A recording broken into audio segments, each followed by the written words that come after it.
Defeating the Boko Haram insurgents is one of the cardinal objectives of the President Buhari's administration, and so far, the administration said it has succeeded in degrading the insurgents in the northeastern parts of the country.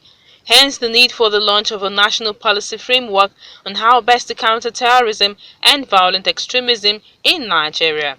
At the unveiling of the framework, President Buhari described Nigeria as a country blessed with peaceful and enterprising people who must do all they can to resist the twisted ideologies of terrorists.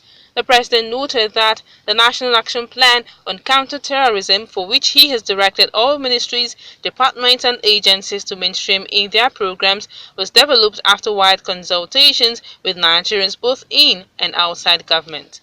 We are grateful to God that through the immense sacrifices of our armed forces and other security agencies, Boko Haram has been degraded and pushed out of communities where they had found sanctuary. We must now, working together, focus on rooting out hate, misrepresentation of religion, and violence in our society. I wish to therefore express my sincere gratitude to those individuals and institutions who contributed towards the development of this policy framework and national action plan.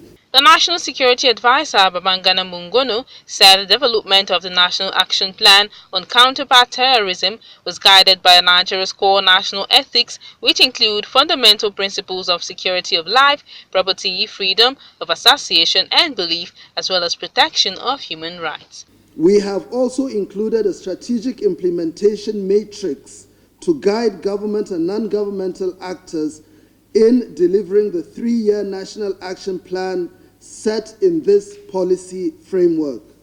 Now, in order to achieve these objectives, I wish to highlight some of the immediate steps we are required to take going forward. A. All relevant ministries, departments, and agencies are required to include in their annual budgets preventing and countering violent extremism tasks for implementation. B. A national Preventing and Countering Violent Extremism Steering Committee will be constituted to oversee implementation of the National Action Plan. The objective of the action plan, according to the National Security Advisor, is to, among other things, strengthen accessible justice system and respect for human rights and rule of law.